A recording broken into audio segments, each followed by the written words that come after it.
Hi, thank you for coming to the first departmental seminar lecture of spring 2020. We just had a wonderful lunch with today's speaker, Mark Goodell. Mark was talking to us over lunch about tips and tricks and ideas for how to get the first book published, which was really a useful conversation for people there at lunch. Mark is one of the leading experts in the world on politics in Bolivia. 5 years ago, he was recruited from George Mason University, is that correct? In the United States to University of Lausanne in Switzerland. And looking at his webpage, there's over 83 publications, so I don't think I'll have time to read the titles of all of them. But you can see the continuity of ideas and interests focusing on Bolivian politics, law, and interests in history, as well as a number of articles on particular handbooks of legal anthropology.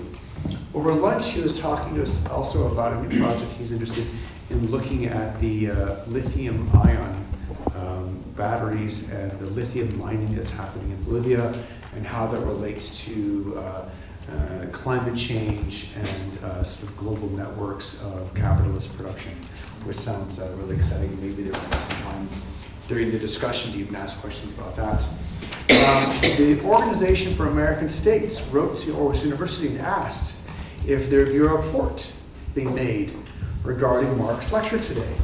And we wrote back and said, no, we're not planning to write a report about the lecture, but we would be happy to film a copy of the lecture, post it to the university's YouTube page, and then make the link available. So as far as I'm aware, for maybe the first time, one of the rare instances, we're actually filming the departmental seminar today. So keep that in mind during the discussion portion of today's program. And after some editing, hopefully within a few weeks, it'll be posted to the YouTube page.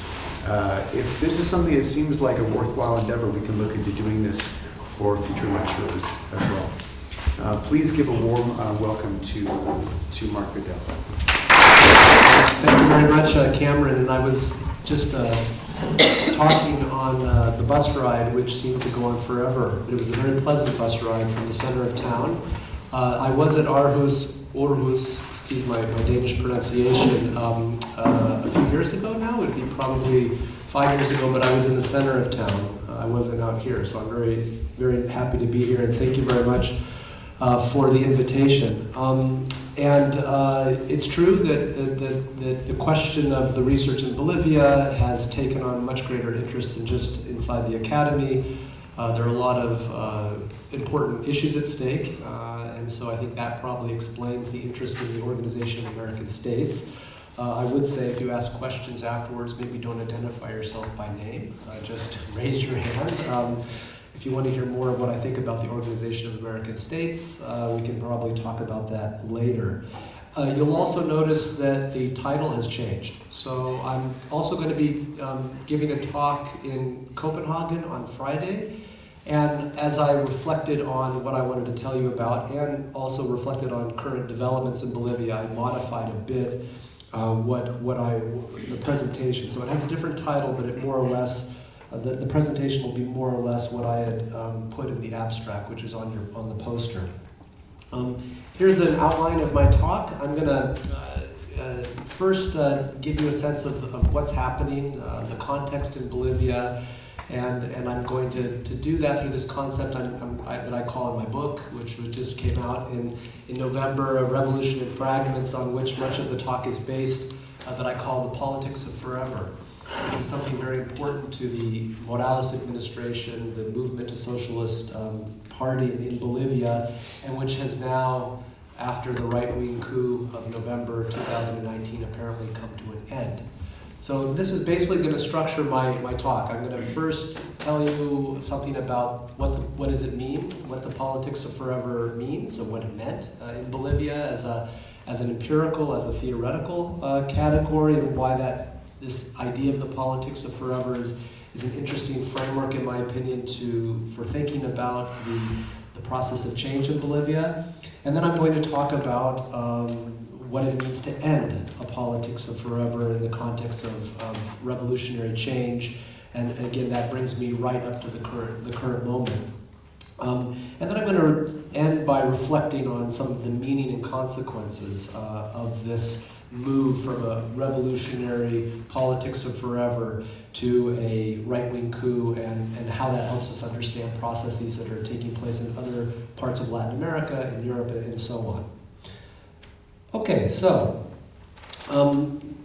this is sort of a visual image of the current moment in Bolivia.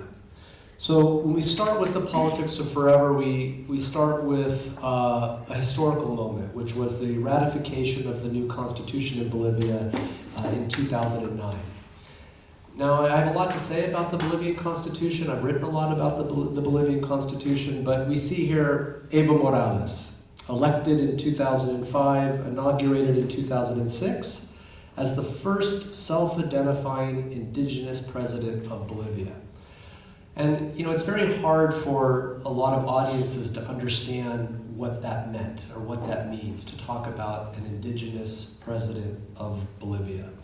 Bolivia is, like a lot of Latin American countries, marked by legacies of racism in which political power tended to follow racial or racialized lines, going back to the colonial period, in which you had a relatively small group of European descended elites who had controlled power, economic and political, for centuries, until we get to 2005. And as you see, physically, in many of their different ways, Evo Morales was extraordinarily different than all of the other presidents of Bolivia. He came from a poor peasant background, what we call an agro-pastoralist. So he comes from a family a place where people earn their livelihoods by growing crops and by herding animals, largely alpaca and llama. Very little education, but he gained political power through the union movement in Bolivia. So he emerges in this extraordinary moment, in this period of anti-globalization resistance, and is elected in 2005 and inaugurated the year later. And sometimes I'll tell people, if you know Barack Obama, the American president, for a lot of Americans, it would have been, in a way, as difficult to imagine someone called Barack Hussein Obama as the president of the United States as it would have been for Bolivians to think of someone like Evo Morales. With the difference being that Barack Hussein Obama, an African American with a very complicated background, a mother who is an anthropologist, I always like to point that out, but with a law degree from Harvard. Right, so even though he came from a very unusual background, he did have an elite education and obviously was a law professor at the University of Chicago. Evo Morales comes from a very different kind of background, and so the social distance between the young boy herding llamas in Oruro and what they call the burned palace or the Palacio Quemado, the distance is enormous, almost unthinkable in a cognitive sense. But, so here he is in 2009, and one of the first initiatives that he had promised in his campaign was to write a new constitution. Not to reform the existing constitution, add a provision on indigenous people, but to completely write a new social contract for the country. And that's what they did. That new social contract, what was often called in the Bolivian media at the time a new Magna Carta, it can emphasize the importance of a constitution, was adopted by an overwhelming number of Bolivians. It was around 64% voted to ratify the Constitution in 2009. And in the Constitution, as I'll come back to and talk about later, Bolivia was refounded. In other words, the entire nation, both structurally and ideologically, was refounded along radically different lines. And so you see here he is on the day in January of 2009, in which the Constitution was ratified. It was a day of enormous pride and celebration among the indigenous people, and not only the indigenous people. The Constitution itself, the actual physical booklet, became, as I write about in my own book, a kind of talisman. So you often had people would would be proud to say that they had a copy of this little booklet in their back pocket. And I actually sort of analyzed the size of the Constitution. It was not so small that it was insignificant, but it was small enough to fit in people's pockets. And it was basically pulled out, even though very few people maybe had read it, or fewer people, let's say, had read it than who were carrying it around as a sacred object. So here he is at the high point, the 2009. Now, what do we see over here on the left? This politics of forever, which I'm going to talk about, this radical revolutionary project, suddenly comes to an end in November of 2019. And we see here Evo Morales, who has been ousted in a coup d'etat. What I analyze as a coup d'etat. He was basically, you can't say ordered, but I think it was fairly clear by the army that the army and the police had withdrawn its support for Evo Morales after a contested election in October of 2019. And here he is finally going into exile in Mexico on a chartered Mexican jet, not with the Bolivian flag, of which there are two. There's the Indigenous Huipala and the Bolivian flag, but a Mexican flag pathetically draped over his lap, looking very haggard, looking very confused, looking very scared, knowing perhaps that he perhaps just avoided being put into prison, as we saw with the weeks to come. So that's the context. On the one hand, we have this 14-year experiment, this radical new state, legally, politically, economically, very different ideology. It's been called a post-neoliberal. It was called a post-neoliberal state. And it was anchored in a politics of forever, which imagined a permanent change for the country of Bolivia, but a permanent change which was meant to be an inspiration for other countries around the world that likewise had similar ethnic compositions, likewise had similar legacies of colonial exploitation, and likewise were seeking a new model of resistance to what James Ferguson has called the neoliberal world order. And yet, this forever state was brought to an end just 14 years later. So what I'm going to do is talk about what I mean by the politics of forever, and I'll give you just a few sort of aspects of that. Then I'm going to reflect on what it means for this politics of forever to come to an end, and as I said, then I will draw out the broader conclusions and we can have a discussion. Okay, so in terms of thinking about this politics of forever as a new ethos, a revolutionary ethos that grounded this experiment in Bolivia, I started, again, I'm drawing from my book here, but there was a speech that he gave, Morales gave in mid-January, and you're probably reading it as I'm talking about it, so I won't read it for you. But I found this speech, and of course he gave this speech to an all-party Congress 2 weeks before the vote on the late January, the Constitution in late January. And he was, full of fire, full of revolutionary fervor, and full of confidence.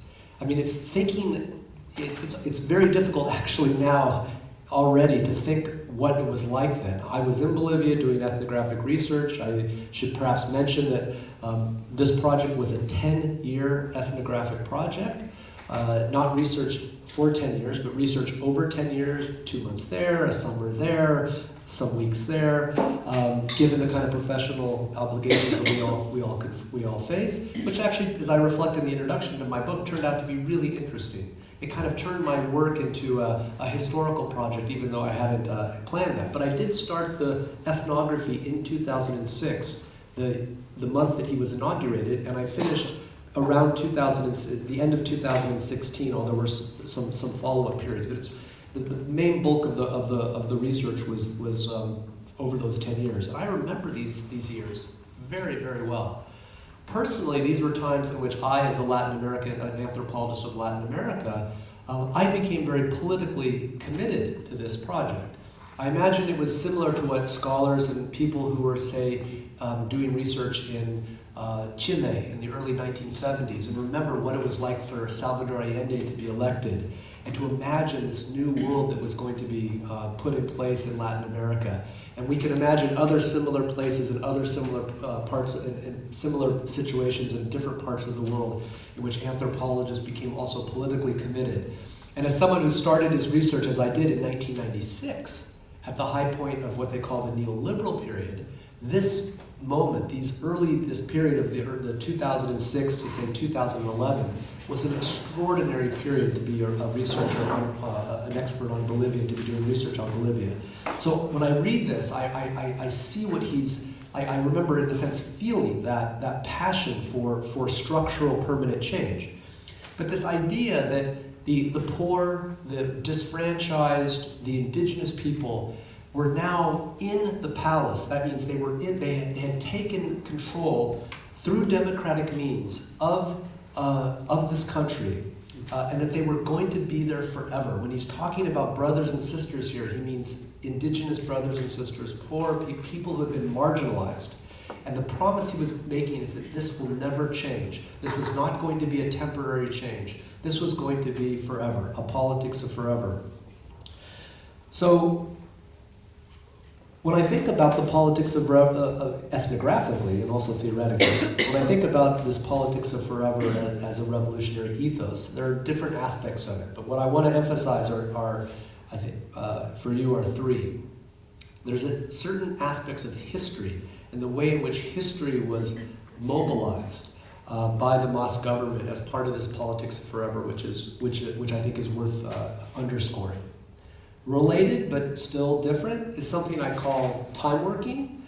And this, as you'll see, this invokes part of Johannes Fabian's work on allochthony. And there's an interesting way in which the Mas government and the Morales government worked with time in very specific ways, which I think, again, I'll be interested to hear from those of you who have experience in other moments of political change, whether revolutionary or not, to see if this is more generally applicable.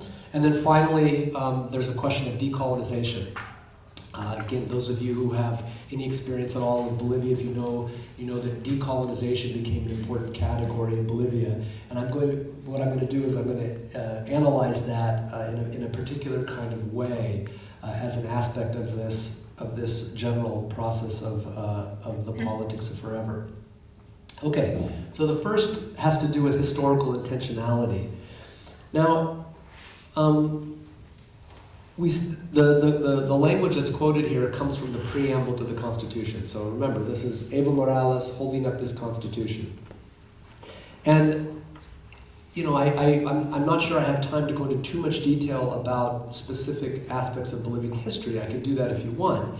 But it's important just very quickly to keep in mind that Evo Morales was elected as a radical response to a period in Bolivian history which is called neoliberalism. Now, I put neoliberalism in quotes because, as you'll see as I go through my talk, I have a lot of doubts about the concept of neoliberalism as an analytical or even as a historical category, in particular based on what I know about Bolivia, in which neoliberalism has very particular meaning within the Bolivian context. It can't be generalizable, although there are obviously some general aspects to the Washington Consensus and to certain broader trends. But neoliberalism became a very organic, embedded concept. And neoliberalism meant very specific things. It was seen to be a continuation, a third phase in Bolivian history, the first of which, as you see here in the bold, even if you don't read Spanish, you can see here that you have the three main periods before the period of refoundation, that is before the Constitution, which is the period of colonialism, the period of republicanism, and the period of neoliberalism. So Bolivia is founded colonially in the 16th century, like a lot of Latin American countries, and it's part of the Spanish colonial empire. Then in the early 19th century, there are the revolutions, as there were in other parts of Latin America, and Bolivia becomes an independent state in 1825, and thus begins the Republican period. And that Republican period, according to this particular historicity, lasts until, even through the dictatorships, of which there were many in Bolivian history, until roughly 1985, in which you have the beginning of the neoliberal period. And yes, it's true that the beginning of the neoliberal period is linked to broader developments that are being encouraged by the International Monetary Fund and the World Bank, the so-called Washington Consensus. Again, this is a story we all know. Privatization, financialization, the withdrawal of the state from various governance functions in exchange for loans, which then hooked countries into long-term periods of dependence. That all very much explains Bolivia. Bolivia was, in fact, one of the first countries in South America to go through what Naomi Klein called the Shock Doctrine. Bolivia was a test case, actually, for what would come later in places like Poland and the Eastern Europe. It was a place in which a kind of rapid movement to this particular form of capitalism was put in place with all of the resulting costs. Many of those social costs would eventually mature into the resistance, the social resistance and dislocation from which Evo Morales' government emerges. But the point here that I want to make about history is that if you think back to Francis Fukuyama's argument about the end of history, what was happening with this argument about the end of history? The argument about the end of history is that basically neoliberal or liberal capitalism had won, and that in a sense had become detached from this, various periods of historical development. It had become a kind of historical inevitability. The capitalist or neoliberal capitalist model had become ahistorical in the sense of becoming inevitable. That's the argument of the end of history. And so what the Bolivian experiment does is tries to rehistoricize. It tries to, in a sense, bring an aspect of historical intentionality into, in this case, Bolivia's own historical experience, but very much as a reaction to this kind of Francis Fukuyama discourse and debate which is taking place about this kind of inevitability of global neoliberal capitalism. And as you see here, again, I leave it up to you, to those of you who know constitutions in other parts of the world, whether or not neoliberalism appears as an icon, as a key historical moment in other constitutions around the world. I'm not a comparative constitutional scholar, so I don't have all the constitutions just readily at hand in my mind. But I think it's very notable that it is here. And what's happening here is that that period of time, which is kind of moving through this long multi-centuries process, is in a sense comes to an end intentionally, and then with the same amount of intention, Bolivia gets refounded as a formally post-neoliberal state. So that's the first part of this politics of forever. It is a way of bringing agency back into the historical process as a form of resistance against this argument that was dominant, which is arguably embedded in that, again, neoliberal model, that history is no longer subject to our manipulation or our agency, because we've now entered a post-historical moment in which a certain form of political economy has become dominant and inevitable. So that's the first aspect of this concept that I use, that I'm using, the politics of forever. A second and related part is what I call time working. And here I'd have to, develop this in much greater length. I will say that, speaking of publication, there's an article I have coming out with Cultural Anthropology at some point, if I can get it through the process, which is called Time Working, which in a sense develops this at much greater detail. It turns out that there's a really fascinating subfield, the anthropology of time. It's absolutely fascinating. I recommend that. It's a very thought-provoking and diverse field, and again, it offers some interesting tools for thinking about things like ideology and politics that aren't obvious at first glance. But the reason why I adopt this concept is that perhaps along with this notion of historical inevitability, the question of time was omnipresent over this 14-year period. In other words, in various kinds of ways, one could see ethnographically the Mas government working with time, working with temporality in fascinating ways that were also at the very heart of their revolutionary process. In other words, the manipulation, the working, what I'm calling time working, seemed to be right at the core of the revolutionary process, or the process of change. Now, this is not new. In other words, if you think about the French Revolution, the invention of new days of the month, I mean, this idea of reinventing time has been there is arguably something which has been part of at least one kind of revolutionary tradition. I'm not ready to align the Bolivian process of change with liberal revolutions, such as the American or the French. But I do think this is not something which is unusual. I think the form that it took in Bolivia is what is interesting. So what I mean here is, and I'll just show you just to explain through what you're seeing on the screen, is that as part of this time working, as part of this working with temporality, with scale, with chronology, what you saw was the reinsertion of indigenous cosmologies, and again, which involve a cosmology in the sense implies different ontologies. In other words, a different conception of the universe, a different conception of what exists objectively, is part of this the alternative indigenous cosmologies, which were part of this process of change, this politics of forever. And as part of this alternative ontology, one of the concepts which was very important is something called Pachacuti. Now, Pachacuti in Quechua Pacha means something like earth, but it's not. It's broader than earth. It also can mean the universe. It's bigger than just, say, the soil.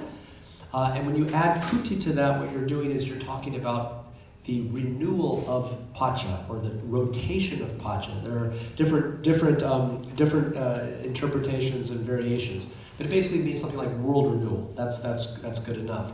And so Pachacuti, which is part of the indigenous cosmology, and we can see also references to Pachacuti in the 16th century chronicles. So these were these early texts which were written in the encounter between the Incas and the Spanish conquistadores. And what we see reference to Pachacuti in those early sources. So we have somewhat of a sense that this concept of world renewal has been an important part of Andean cosmology for hundreds, if not thousands of years.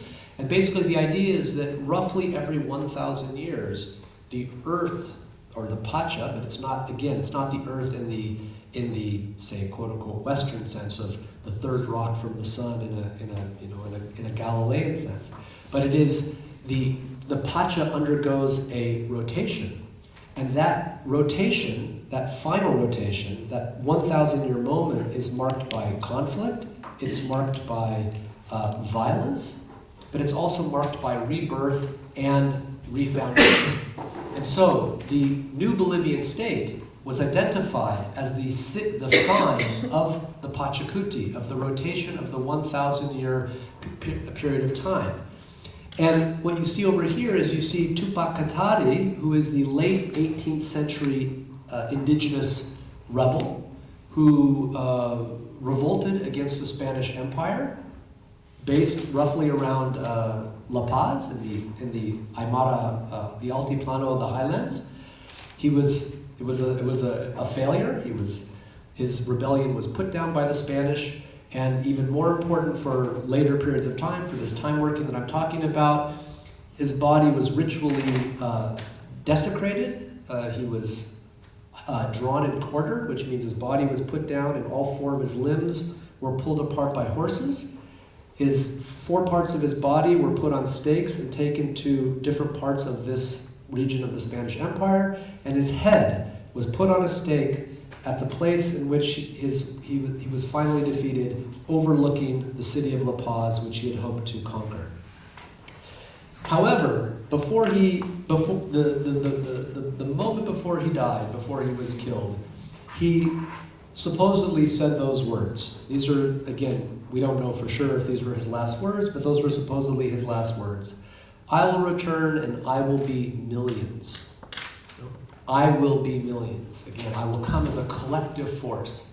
And so, again, as part of this time working, the Mas administration sought to do whatever it could to identify Evo Morales with the prophecy of Tupac Katari, that in a sense, this refounded state and Evo Morales himself were the embodiment, the legacy, the fulfillment of Tupac Katari's prophecy, that in fact he had returned and that he was millions in the form of million Bolivian voters who had voted Evo Morales in and who supported his constitution and all the other events that happened in the meantime. And the reason why I think this is interesting, and the reason I relate this back to Johannes Fabian is if you think about the question of alachrony. Right? This is the 1983, if I'm not mistaken, book, Time and the Other. Maybe this isn't read anymore in anthropology departments, maybe it is. I think some of the early works are still worth reading. Again, speaking of Cameron about the latest thing, or this is our discussion about the latest theory. But if you remember what that argument was, the argument was that in the so-called Western temporality, one of the ways in which Western time is created is it's created by excluding parts of the world and people, what Fabian calls alachrony, as a form of temporal violence, so that it's somewhat like the Orientalist argument of the West creates itself through the Oriental other. The West, in Fabian's term, creates itself through in this case, the temporal other. And that was, according to Fabian, a bad thing, right? So now and he described that as a denial of coevalness. In the sense of coevalness is the capacity for people in different parts of the world with different cultural traditions to live in the same time. And that was part of the violence of colonialism, according to Fabian, was the exclusion of others, not just culturally, but temporally. What I find interesting about what happened in Bolivia is that this was also a form of alachrony. It was a way for those who had formerly been excluded by the West, indigenous Bolivians, to sort of turn alachrony on its head and say, we have our own temporality. And what you heard during this period of time is that those who are neoliberal, those who are from the West, they are excluded from our temporality.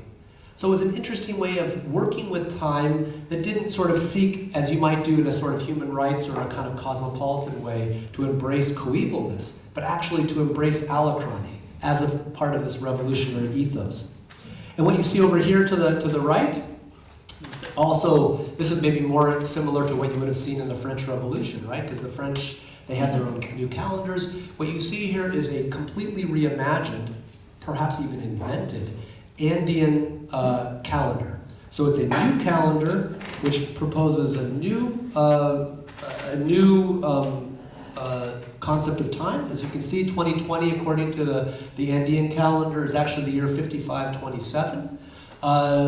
In terms of the passage of time, the agricultural cycles, the names of the months, everything is different.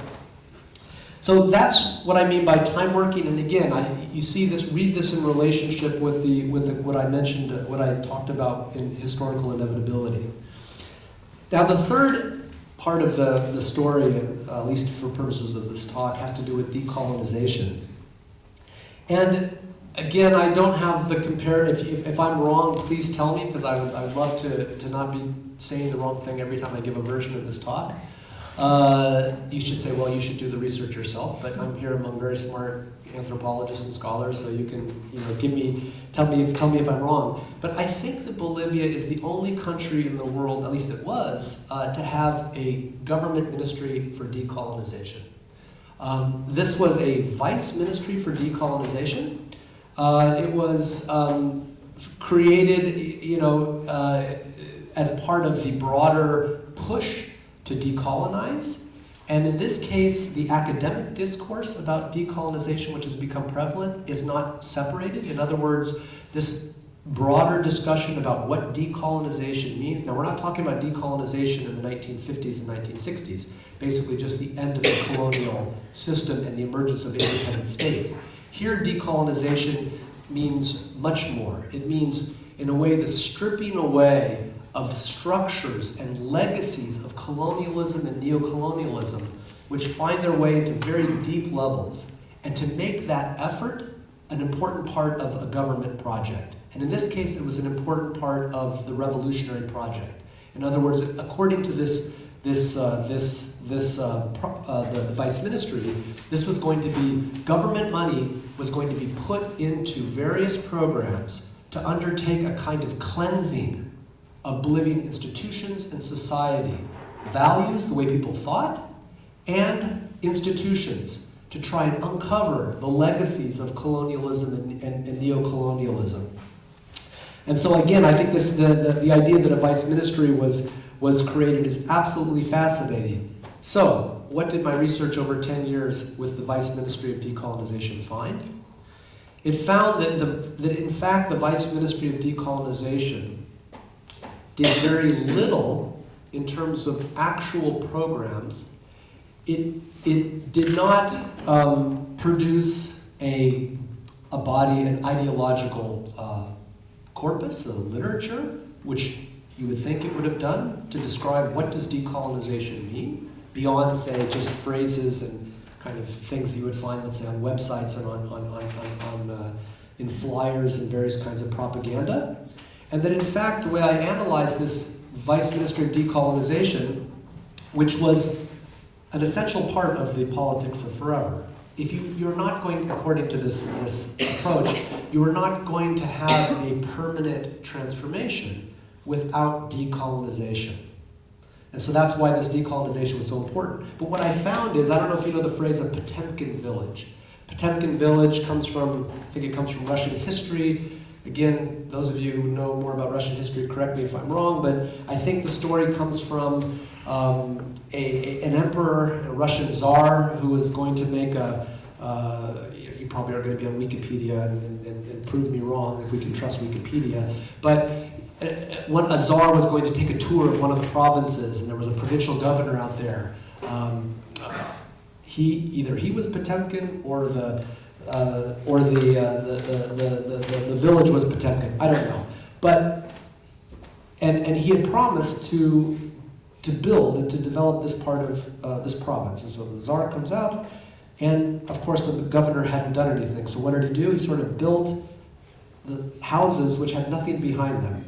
And the czar comes through, and he's looking, and okay, great, you've done a good job, and he's gone on. So this stands for a situation in which, on the surface, things seem like you've had changes, but when you immediately look behind it, you see there's nothing there. And so in a way, this Vice Ministry of Decolonization became a kind of administrative Potemkin village. It was what was promoted in the various kinds of global discussions of the process of change. When there were visits to Bolivia, people were often taken to the Vice Ministry for Decolonization, but we who were kind of looking at the functioning of the Vice Ministry over many years saw very, very, very little in the way of actual, quote-unquote decolonization. Either in terms of ideology, like building a new ideological platform for what decolonization could mean, or in terms of actual programs. What would it look like to cleanse a society of colonial and neo-colonial structures? How would that actually look in practice? And so I describe this decolonization as an anti-ideology. And what I mean by that is the creation of this ministry was in large respects a symbolic act, to put a more positive spin than the Potemkin village, which often is can be seen as negative or pejorative. But it was a way, in a sense, to make a statement against ideology. What do I mean by a statement against ideology? I mean that a statement against the ideology that had grounded Bolivian history from the period of colonialism to 2009, to the refounding of the Bolivian state. Because ideology itself, ideas, and the way in which ideas become taken up by governments, had seemed to serve that long period of Bolivian history.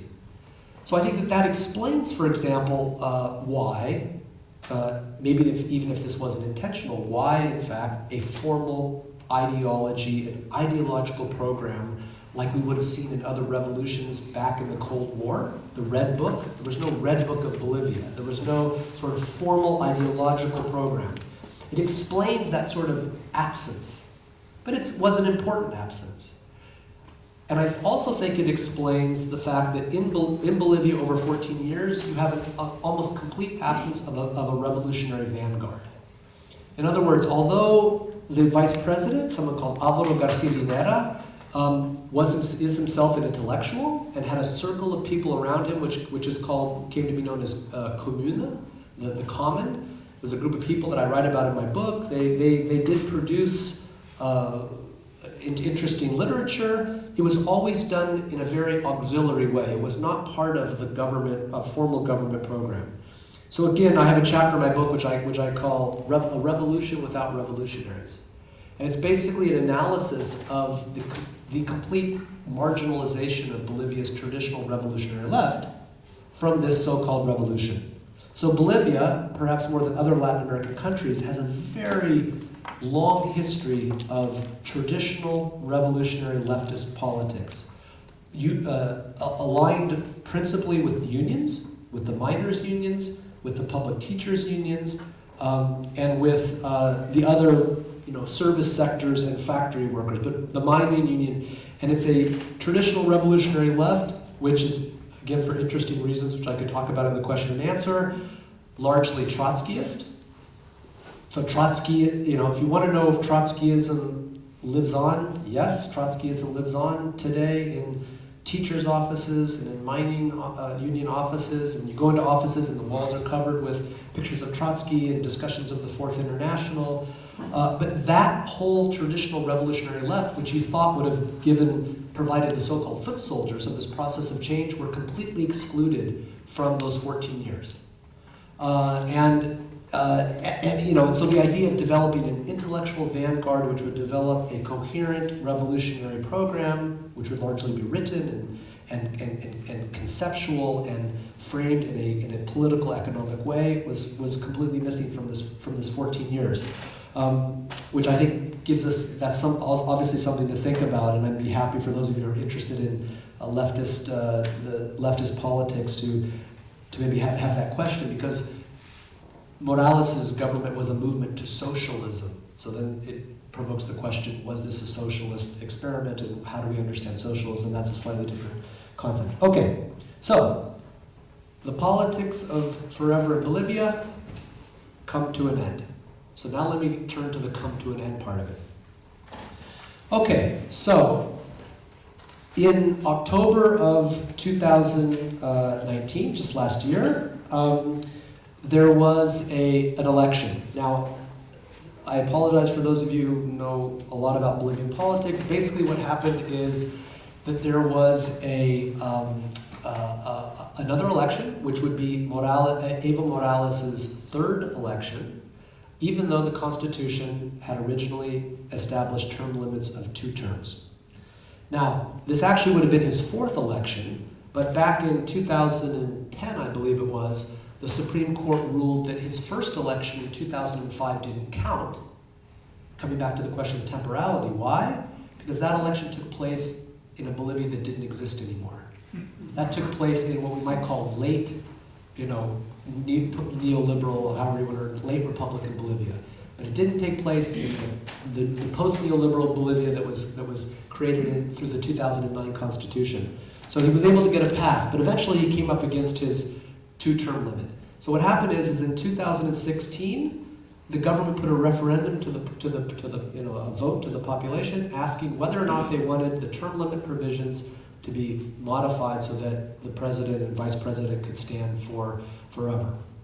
Now, before I tell you what happened, I just want to mention parenthetically that I would love to have a conversation about the question of term limits, and I have a lot of things to say about that, some of which probably would shock you, and you'll hear me saying things like, I'm not quite sure the term limits are necessary for a functioning democracy, and it depends on the country, and the question of term limits actually is a very interesting one. I want to write something that reflects on the debates over term limits and how that was applied to the global analysis of Evo Morales, but just close the parentheses.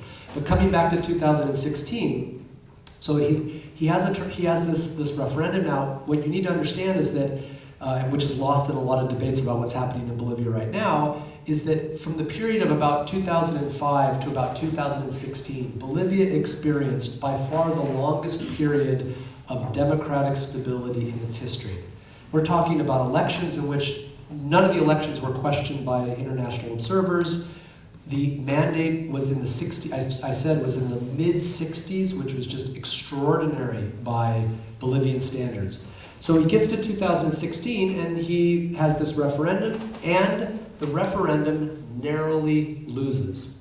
So he loses the referendum by about 51% to 49%, amidst a late-breaking and bizarre scandal, which took place just 2 weeks before the election. Again, for the conspiracy theorists there's a lot to work with Bolivia. Who's behind these rumors? What's happening? But the rumor has to do with his former lover, a young girl, a young woman. He's not married. Evo Morales has never been married. Their love child, who might or might not have died, and the fact that his former lover had a job with a Chinese company with whom the Bolivian government was doing business. This happened 2 weeks before the election, and this dominated the debate, and he lost the election. Okay, so now the idea is that he's lost this referendum. He should then respect the term limits. The next elections were scheduled for 2019, for October, and that a new leader would come in. Well, that's not what happened. What happened was Morales' supporters in the Supreme Court, in the Congress, filed a legal case with this constitutional tribunal, seeking to have the court rule the term limits of the Constitution unconstitutional. And that's in fact what happened. Now again, I'm going to get back into parentheses here. I have a lot to say about the discussion of the way in which that's been described.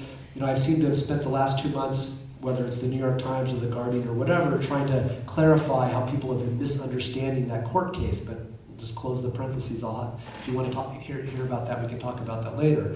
So the court ruled that the term limits provision violates other provisions of the Constitution. And there's a doctrine of jurisprudence called intra-constitutionality, which says that one provision of the Constitution can't violate another provision of the Constitution. And in this case, the term limits provisions come toward the middle of the Constitution. They deal with just the organization of politics. That every 5 years, there's an election, and that a person can only serve for 2 consecutive terms. That's arbitrary. It could be 2 4-year terms, 3 2-year terms. You can kind of come up with an argument. There's nothing sort of in terms of fundamental human rights, which says that leaders can only serve for 2 5-year terms. That's like the drinking age. Is it 21? Is it 18? Is it 16? There's an arbitrariness that goes in that ultimately reflects political compromise, and it doesn't come from what should come from basic human rights. Whereas at the first part of the Bolivian Constitution, which deal with fundamental rights, there's a provision that says that the Bolivian citizens have the fundamental right to choose their political leaders. Full stop. Not only 2 times, or not the one person, but they can, and if they choose through democratic means to elect the same person for 50 years, they have the human right to do so. And the court drew from jurisprudence from the Inter-American Court of Human Rights, and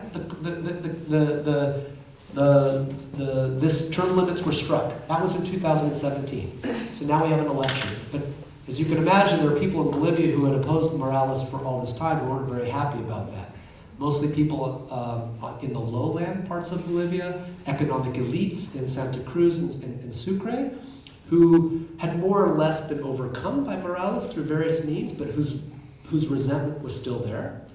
So now we get to the election of 2019. Again, very quickly, there was a dispute over whether or not the counting was correct, and this latent resistance was just exploded and was mobilized. We don't quite know by whom, we don't quite know how, by what means. I have some speculation about that, but basically Morales was, as I said, Then you found him in November with the Mexican flag on his way to Mexico.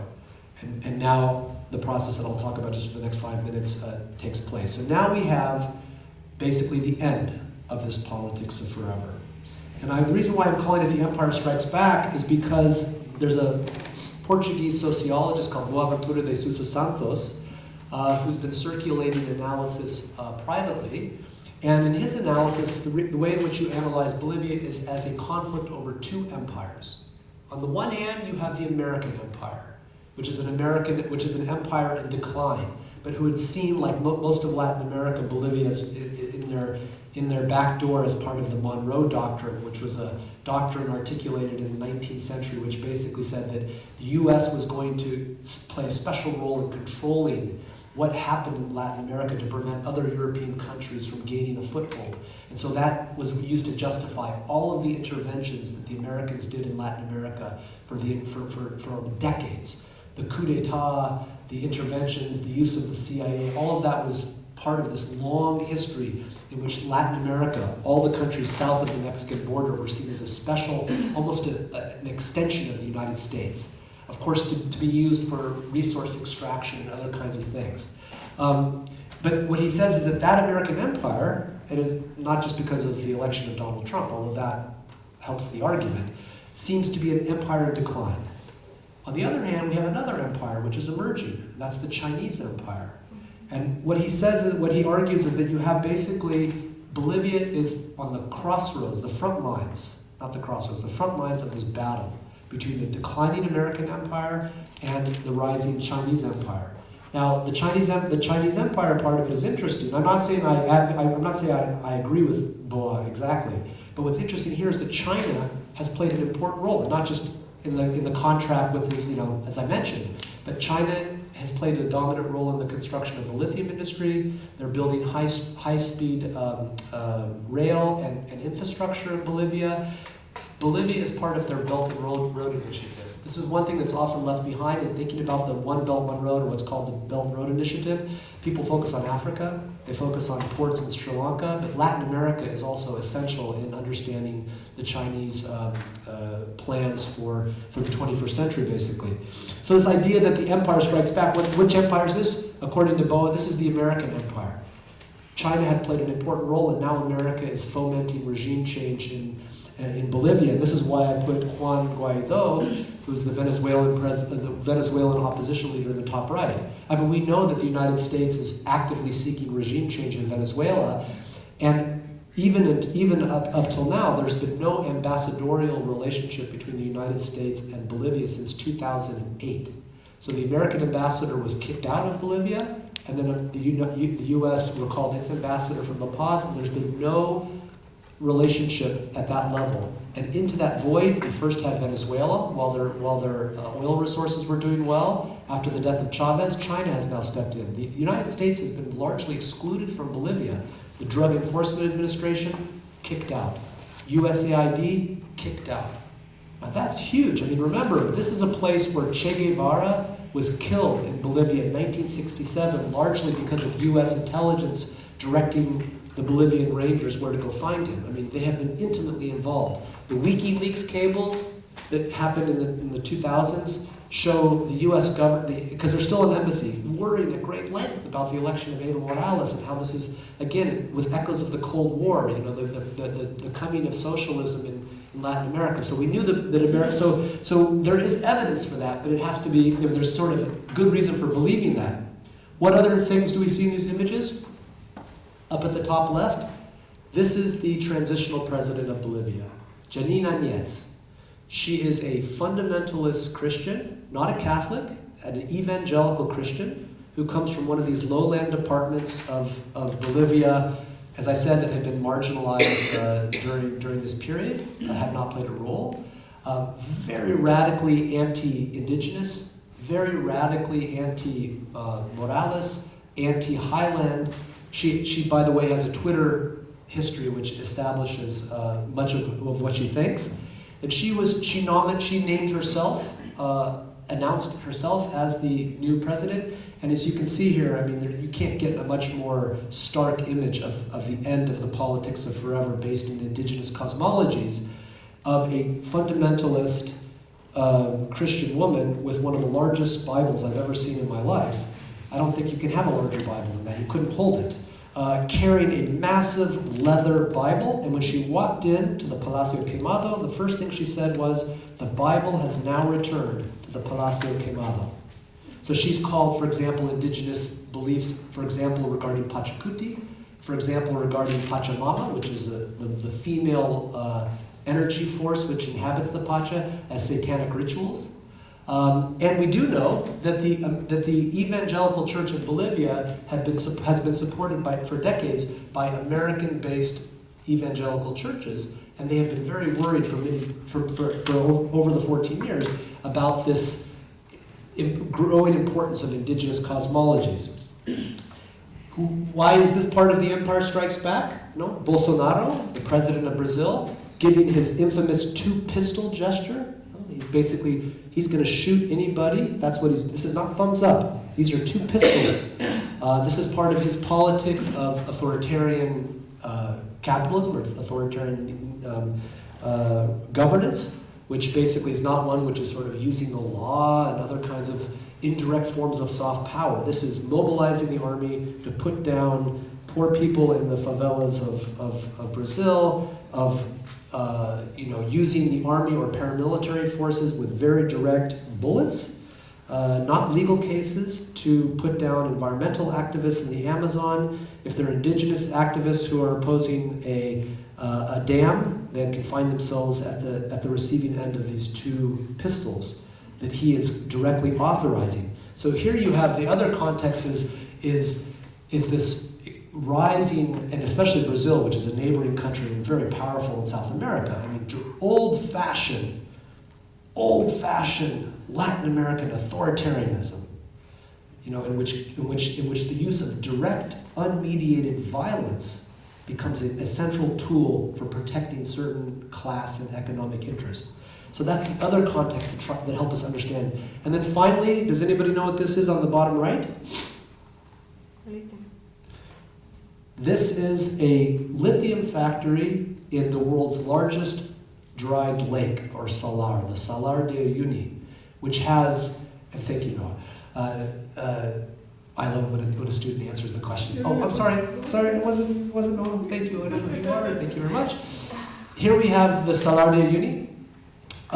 This is a factory which is producing both potassium for fertilizer and also a pilot factory which is producing lithium. It has the world's largest resources, according to the U.S. Geological Survey, of lithium. Lithium is the world's lightest metal, and it is the constituent ingredient in lithium-ion batteries, which are the main driver, as you know, of electronic vehicles, which are one of the pillars of the green energy global revolution, which supposedly is coming, not fast enough. But just a few weeks ago, the European Union announced, as you know, the Global Green Deal, $1 trillion to make the continent of Europe, including Denmark, carbon neutral by 2050. You cannot get to carbon neutrality, you can't even get close to carbon neutrality with internal combustion engines. You have to massively transform to electronic vehicles. And lithium is the basis of that, and Bolivia has the world's largest known resources. Another key ingredient of lithium-ion batteries is cobalt.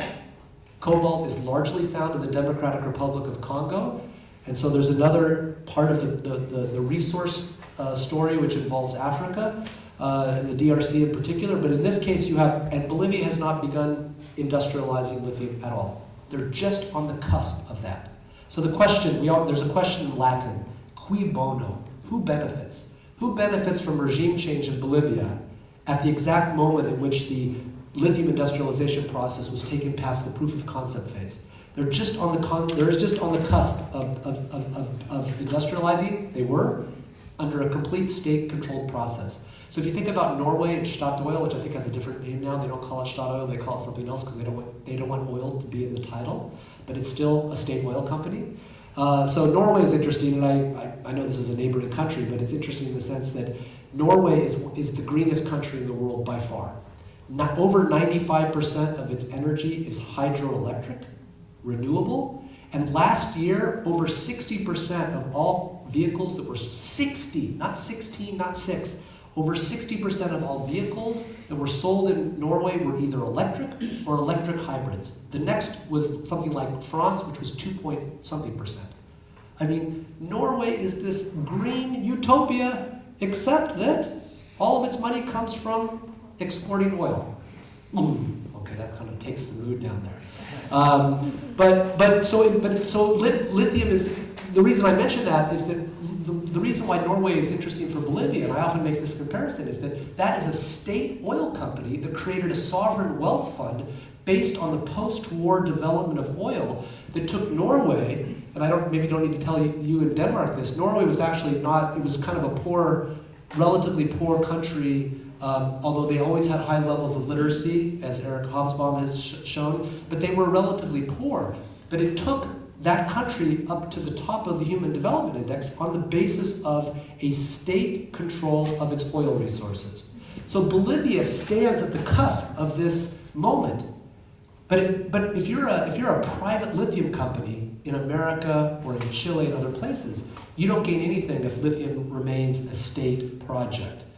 You want access to those fields. As of course in Chile, the neighboring country, Chile's lithium market, which is one of the largest in the world, is entirely private. There's one billionaire family, the Ponce de Leroux family, that controls the Bolivian, the Chilean lithium industry. They have the Ministry of Environment in their back pocket and have for decades. And by the way, Pinochet, the former military dictator, played an important role in the development of the lithium industry in Chile. Okay, so just to conclude, what you saw very quickly, what some of the impact of this empire striking back is, as I already mentioned, for those of us who've been doing research in Bolivia for 14 years, one of the shocks has been to see in the last month or so what real right-wing authoritarianism looks like. I mean, we forgot what that looks like, those of us who've been doing research in Bolivia during this politics of forever. I don't have any experience of doing research, even in the 1990s, in which you have basically the army mobilizing against protesters and shooting them. Now, there was one incident in 2003 in Bolivia, which was an important catalyst that also played a role in the election of Morales. But this kind of naked use of the army and the military against protesters and others is something we haven't seen. And on the other hand, some of you might know the concept of lawfare. The Komarovs have written about lawfare. Lawfare is the use of law as a form of violence by other means. In other words, it's not the rule of law, which has its own logics, as E.P. Thompson teaches us, or taught us, but it's basically saying, look, we're not going to just shoot you. We're going to arrest you. That's a legal process. We have a prosecutor, and there's but it is just a superficial use of law. It is a way of, in a sense, laundering or channeling that violence through the law. But for anybody observing it, it's clear what's happening, and that's what's happening now. There have been roundups. Most of the officials who are associated with the Mas government are in jail. They've been arrested. They've been indicted. I mean, these are two officials who worked for the Electoral Commission. Remember, I said that the part of this conflict initially in October was over whether or not the election was fair or not, or whether there was irregularities. These are two officials. They were immediately arrested. And in Bolivia, they use something called preventative detention. So even before the case is developed, they just arrest people and put them into the notorious prisons like San Pedro. And when I look at this is one of the two officials. I mean, it's heartbreaking, because I look at this and what I see, as someone who's done research in San Pedro prison with Leopoldo Fernandez, who was accused of genocide back in the 2000s, I see this guy who is about ready to go to prison, and he's bringing his blanket with him. Because there's no heat, and this is, you have to bring what you can take with you. He's bringing this, pink blanket with him into the prison. But 6 members of the Constitutional Tribunal, magistrates, they were arrested and put in preventative detention. The people who were on the court during the 2017 decision, right to prison.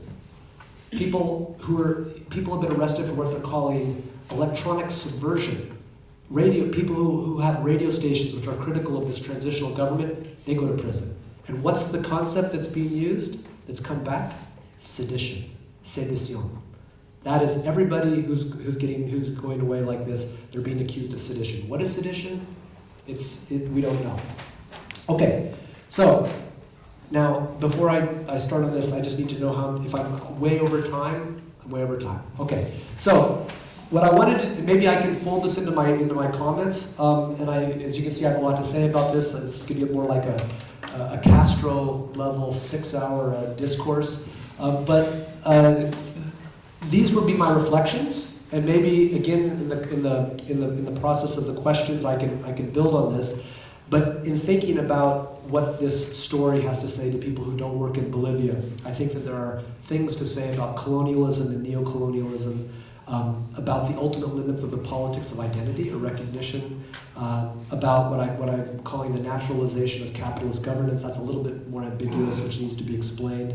And perhaps what doesn't need to be explained is this intense racialization or re-racialization of our post-liberal moment. I don't just mean our post-liberal moment in Bolivia. I mean in Hungary. I mean in India. I mean in Boris Johnson's post-Brexit UK. I mean in Trump's US. The racialization of what some are calling this post-liberal, not post-neoliberal. I'm not calling it post-neoliberal. I'm calling it post-liberal moment. Is I think very striking, and it's also very much evident in Bolivia. But I'm sorry for going over time, and I thank you for your patience, and I look forward to our conversation.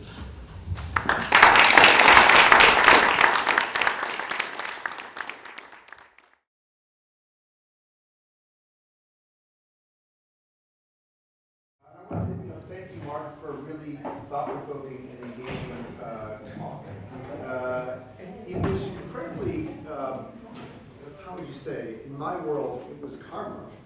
That we had these emails going back and forth about this idea of giving this lecture at the same time the news was breaking about what was happening in Bolivia with revolutions, and that it was right when your book was coming out. So we talked a lot about how we wanted Mark to say, some of the main conclusions of his book, but also update us on what was happening very specifically in Bolivia the last few months. And that's exactly what you did. I really appreciate that. And I really appreciate also you kind of casting this wider lens, working upwards, as so many great anthropologists do, where you begin in a particular place in the world and do intensive field work, but then try to show how that work in that place connects to larger questions in the discipline that are outside of your particular field site or region, as well as the empirical issues in that field site connect to other field sites, other places. So I think what I will do is I will let more of the audience ask specific questions, but I just want to thank you for that. Well, thank you. Before we begin. Who would like to start? I'm really glad to be here because I'm Bolivian, I have been working in the Bolivian government since 2008 until 2017 with Evo Morales, So I was also part in 2010 of all these new laws that has to be made with the new constitution, I'm glad to be part of this group. But I also believe in the process of change of Evo Morales. And I think that many things has been doing with him. For example, new human rights laws in favor of Indigenous, women laws also in favor, women laws that against violence for women, and a lot of things that change in Bolivia, as you said. I agree with that. But I think that many things has not been saying here or mentioning here. So it's good to maybe tell some aspects that could be important to clarify some things about Evo Morales and all this process, because I have been there inside. Evo Morales was not a normal farmer. He was not a farmer who has llamas or these kind of things. Evo Morales was producing coca leaf. So he was the representative of the coca leaf producers until now. Before he got into the government, he was the president of the Coca Leaf Confederation, and he's still being the president, you know. Evo Morales also, in one of the parts that you mentioned that he was re-elected for many periods, in 2015 was the last period of term of Evo Morales, and he wins with the 63% of the population that vote for him. But he also has the majority of senators and deputies. So that makes him, he starts to have all the power, you know. That means that he starts to have the power in the electoral power, the judicial power, the executive power, and also the legislative power. And it happens something that started in this period, this authoritarian state, you know, because they start to make a lot of decisions according of all the power that they have at that moment, you know. And something that also has to be clarified is that in 2016, in the referendum, there was Evo Morales was lost the election, the referendum, for the 51%, you know, so he cannot be re-elected once again. And he said to the population, and he tried to change the constitution, saying that this was, he has the human right to be elected again. And the tribunal of the Supreme Court, he said that because he managed also that, because the senators were the one who put the president of the magistrate, you know. So they agreed that Evo Morales has the right to be elected again because of the human right, you know. So he postulated in 2017,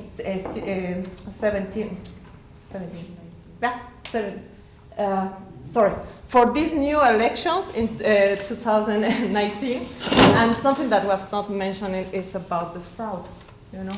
It was a big fraud in Bolivia that is not related with the OEA, with the Organization of the States of America. We are not going to talk about that because we also do not believe about what they say. But we live at that moment, no, of the fraud in Bolivia, and we were really concerned, and it was really sad for us to have to fight for our rights, you know. I think that the process of change of Evo Morales, the Pachacute, and all the things about Vivir Bien and Decolonization, it was really good as an ideology, yeah. And it was a good concept that could be done in Bolivia in a really good way, you know. But sadly, I have to say that because of the corruption in Bolivia that was involved in the government, and also because of the narco traffic that also was involved in the high levels of the ministries and these kind of things, it cannot happen, all this ideology of socialism and these kind of things. So, for example, as you say, the Decolonization ministry, he has a lot of ideas and many projects and money to give to the institutions for Indigenous, and they put a lot of money in the Fondo Indígena, in the Indigenous Fund. A lot of money that it was more than, I don't remember, I have here the information. It was like $182 million that it was a big scandal of corruption, and the money was managed for Indigenous, you know. So it was a big problem in Bolivia because everything was changing, you know? I have to say also maybe that I have a lot of information because it was a lot of things that you say, you know.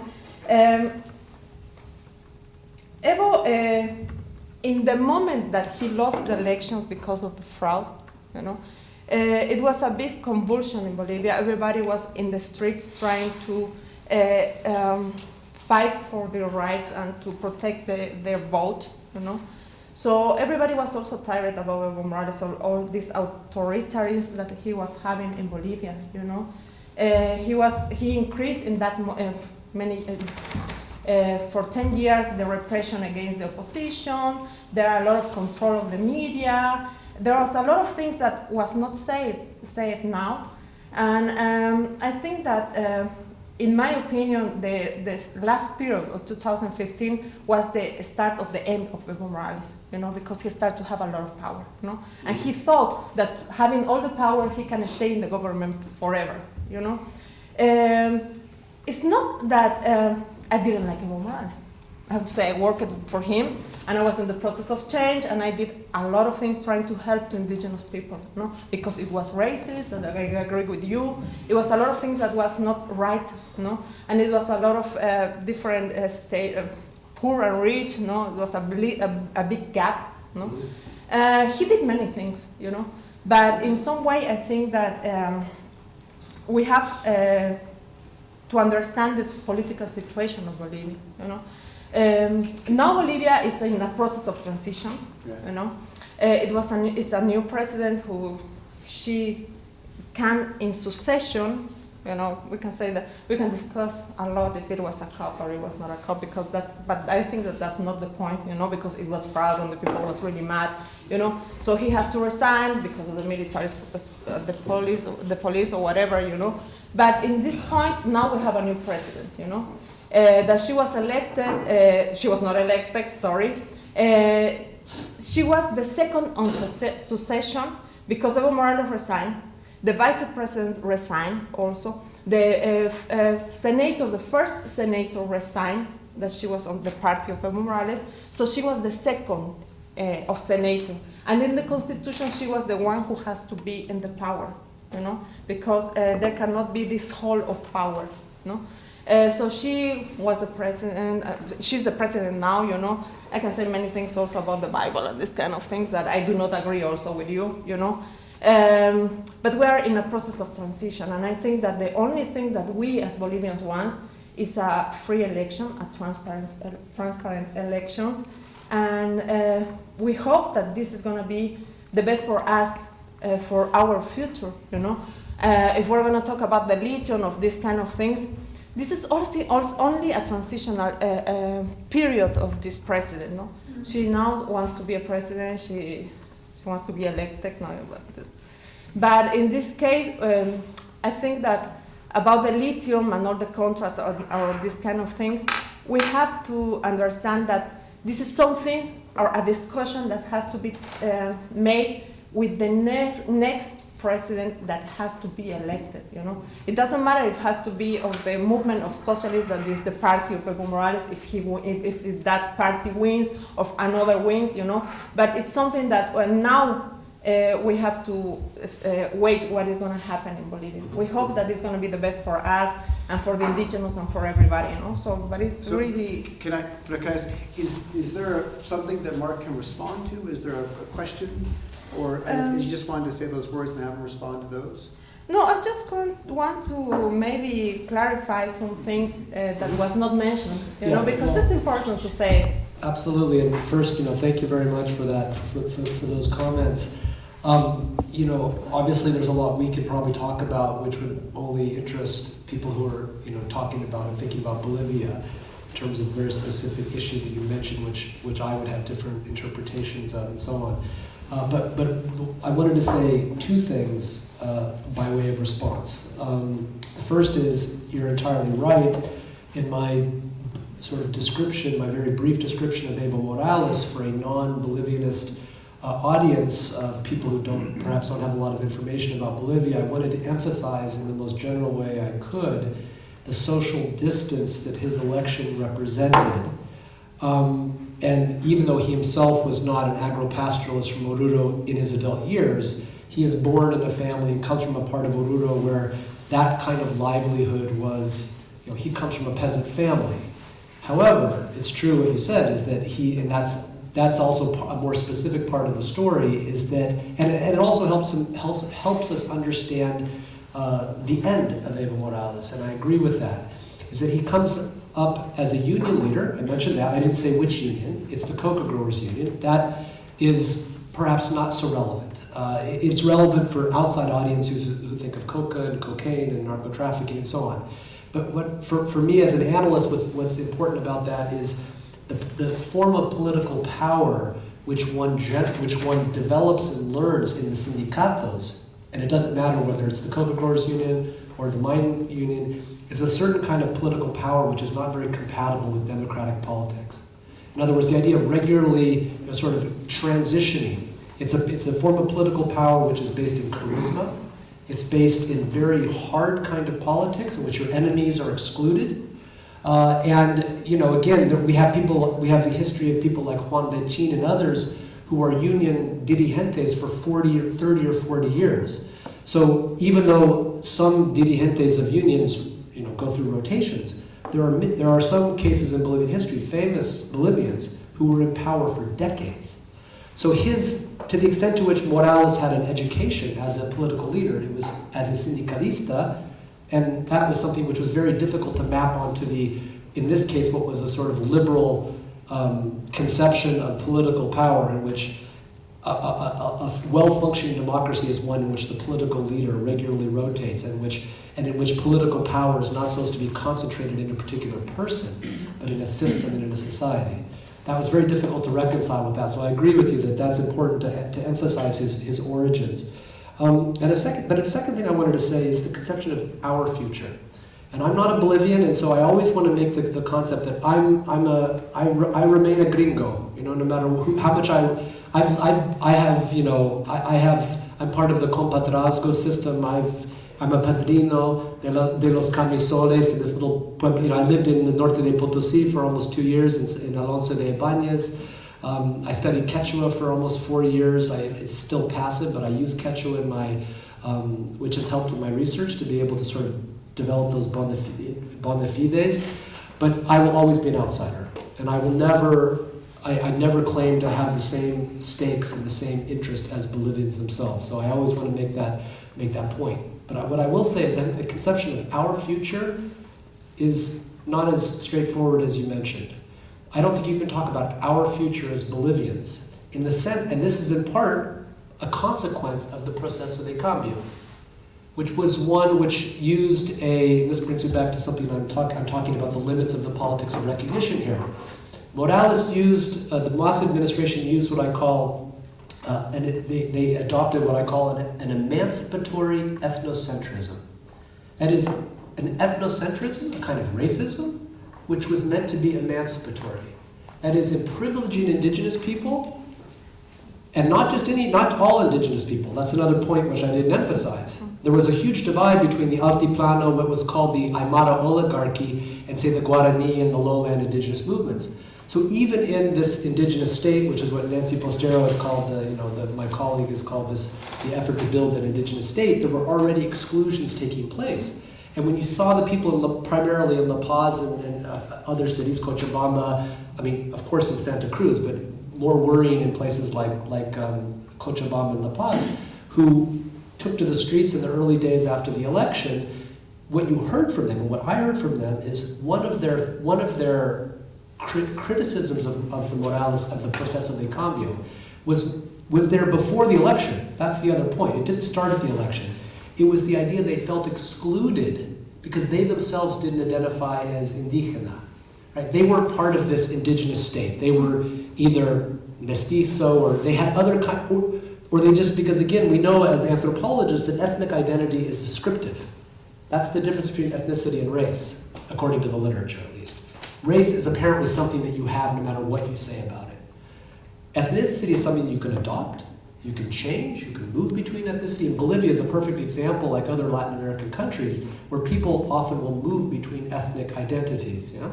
And so there are people who don't identify as indigena in the sense that Morales and the Mas administration, and they felt excluded. So in that sense, the idea of our future, I'm not quite sure who we're talking about. Are we talking about the Bartolinas, their future? Are we talking about, the cívicos like Camacho, his future? Are we talking about the people in Rio Grande, the community that's right next to the Salar de Uyuni, and have a very specific claims on the Planta Lipi?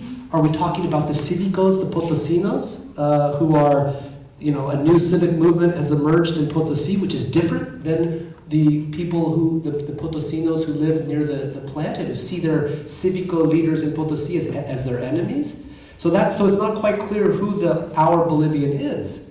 And I think that to me, that's worrying to me. It's not, I think that the idea that there's a clear-cut transition from one moment to the next is not clear to me. But just to conclude, that was true of 2005 as well. it wasn't quite clear what the transition was going to, what kind of Bolivia was going to emerge from the election of Evo Morales either. So I think that something that is good that happened, that Evo Morales get into the government, because it was a power of the elite, that you say the European elite, and then Evo Morales came to the power as indigenous, and he was giving a lot of good things for the indigenous. That was good. It's a process that we're in the middle, Yeah. We don't know if this is the we don't know. the stage. I think that is the next one. Maybe our kids or our grandkids are gonna see the big change that all Bolivians, that our future is made for all the Bolivians, Oh, I hope so.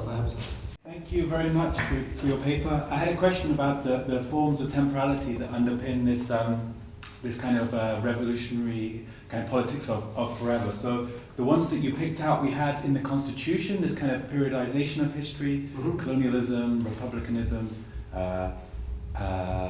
then of course neoliberalism, then the post-neoliberal moment. And that I wondered, so one, I'm trying to be as kind of quick and condensed in my question as possible, but I wonder really how the revolutionary moment imagined the relationships between these periods, or what was the foundation for that kind of periodic kind of historiography, if that makes sense. Because to me, I can't not think of the kind of modern drive to divide history up into periods in that way.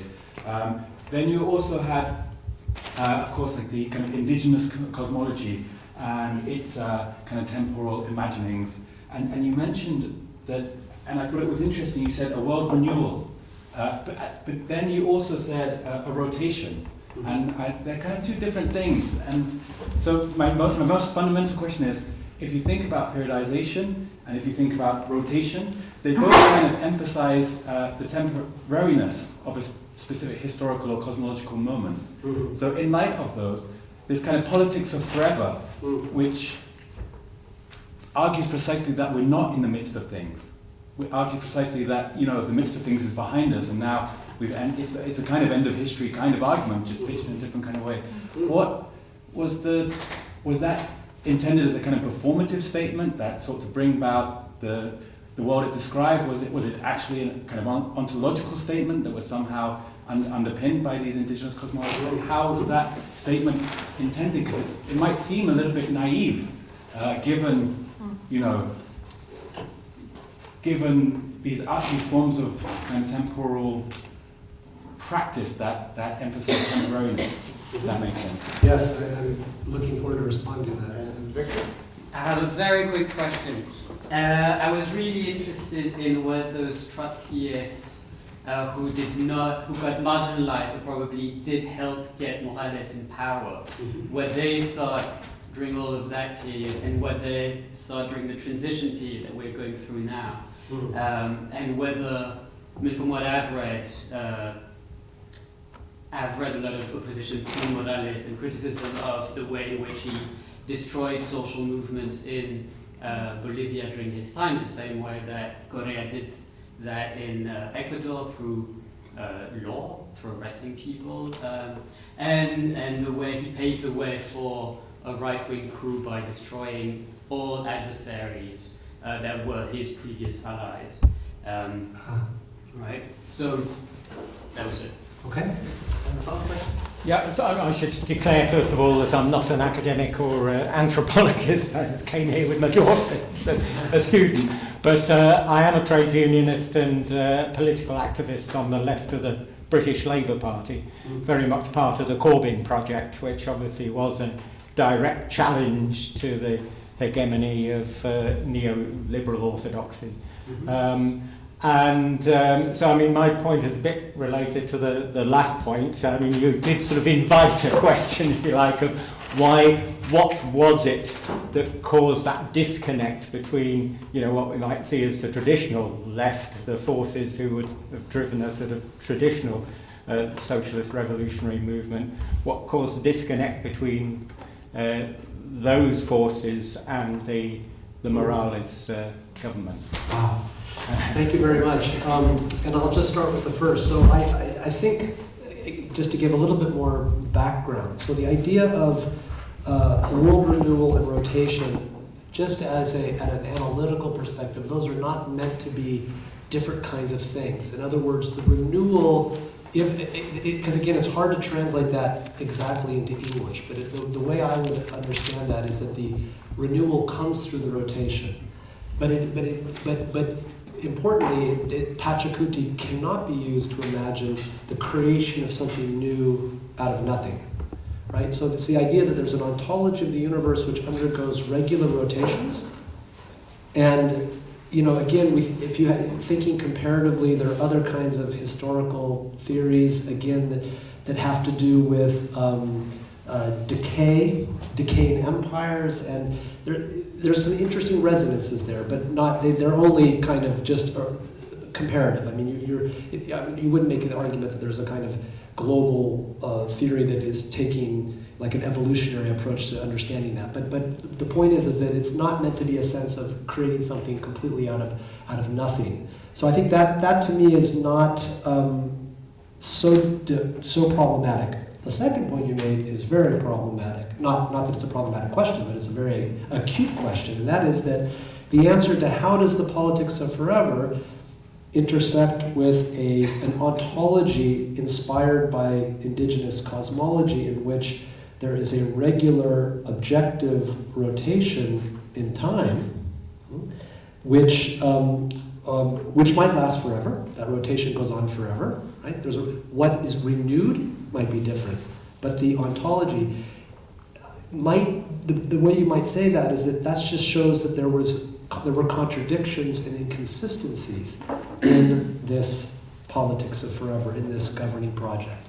Maybe, again, because there wasn't, as I said, a concrete ideological or vanguard approach to developing a very solid understanding. It was taking place, it was being created as it was happening, and which I think is interesting. That's what we anthropologists, that was part of the anthropological project, that's what I do in my book, is to try to see that from the inside. I call it revolution from the inside out. It's sort of understanding those inconsistencies and paradoxes.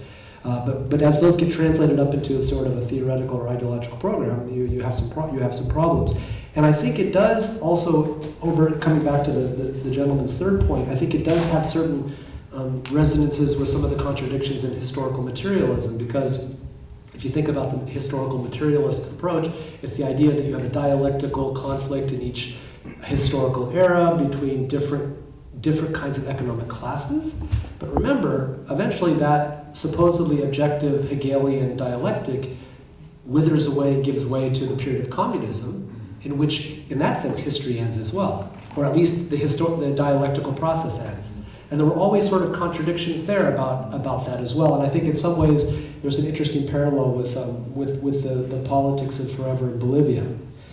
Trotskyists, excellent question. So what did they think? I said it in my entire chapter, lots of interviews with puristas, with members of the trade union, the teachers' unions, these people.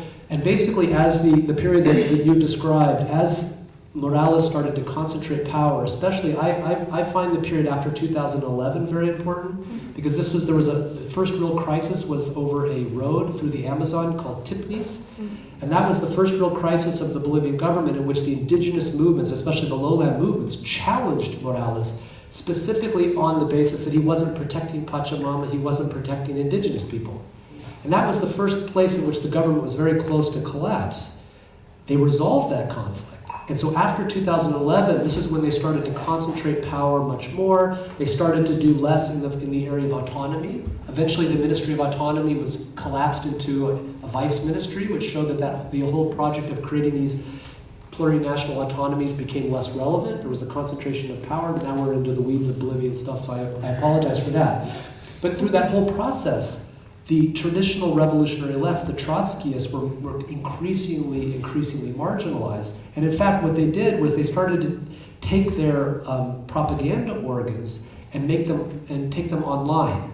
So instead, you always would have the sort of masas, which is this, there would be people out selling it. No longer, you didn't see people so much selling for one Boliviano, the masas. Now you had to go online and read the articles, which were now anonymous. Because again, for part of the process you were talking about, there was, as far as I know, Trotskyists were not being rounded up and put in prison. That wasn't it, but the threat was definitely there. And so what did they think? I'll tell you what they thought. They thought that this was not a real revolution. They thought it was what Jeffrey Weber, who you might be reading and might be influenced by, if that's who the person you're talking about, calls reconstituted neoliberalism. And many times, these Trotskyists whose dedication to the Fourth International remains as solid as ever.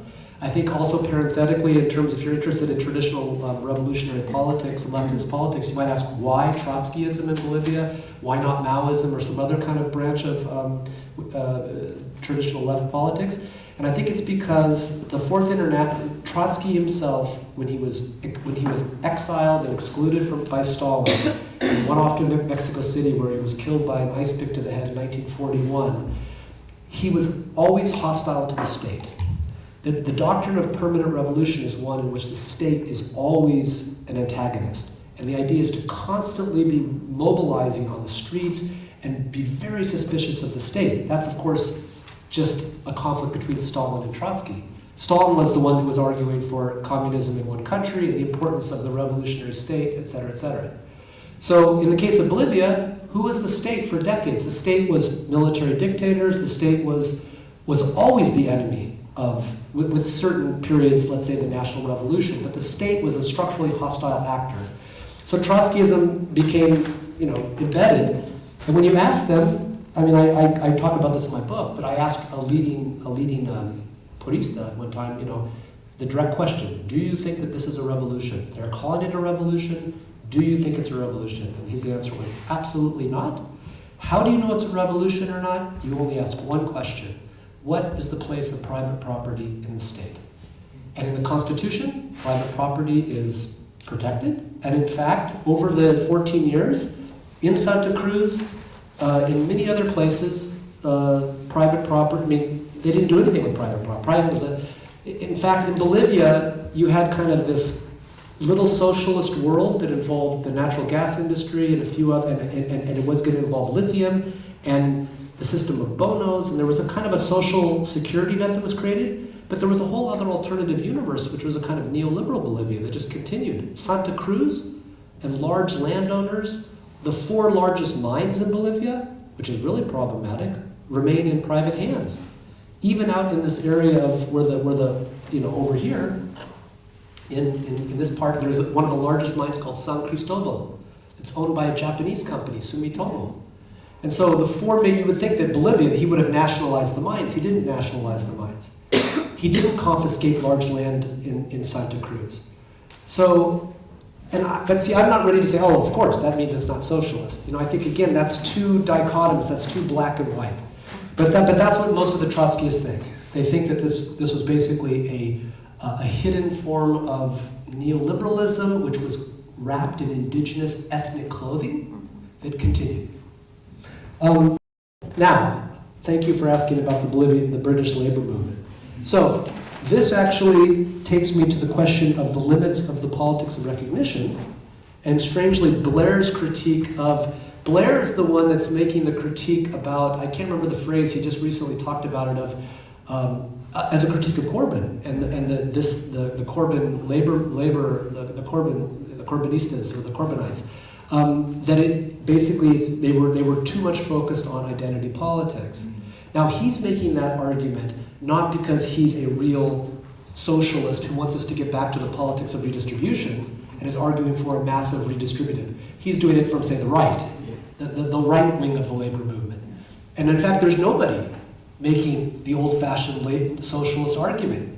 I mean, the critique is that Corbyn himself, and that's not just the British Labour Party, but it explains the catastrophe with what's going on in the United States and what's likely going to lead to the election of Donald Trump. Although Sanders is about as close as you can get, it seems like with the rise of New Labour, with the rise of the New Democratic Party, this is a kind of signal of the fall, or not the death, because you don't know what's going to happen, but it is certainly a very difficult period for the traditional revolutionary left, which is always going to be anchored in questions of political economy, modes of production, and capitalism ultimately.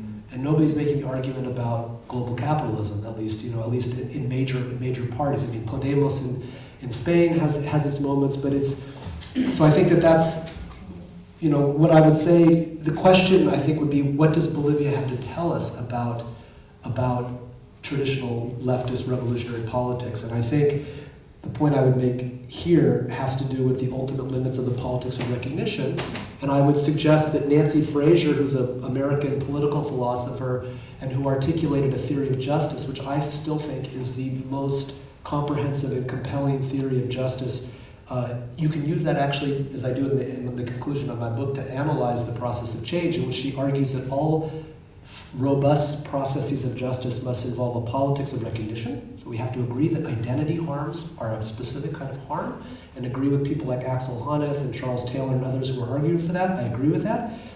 It also has to have a co-equal part of a politics of redistribution, and it has to have a politics of representation, political power. And in Bolivia, with the you had indigenous people in power for the first time, you really did have a politics of representation. I agree with that.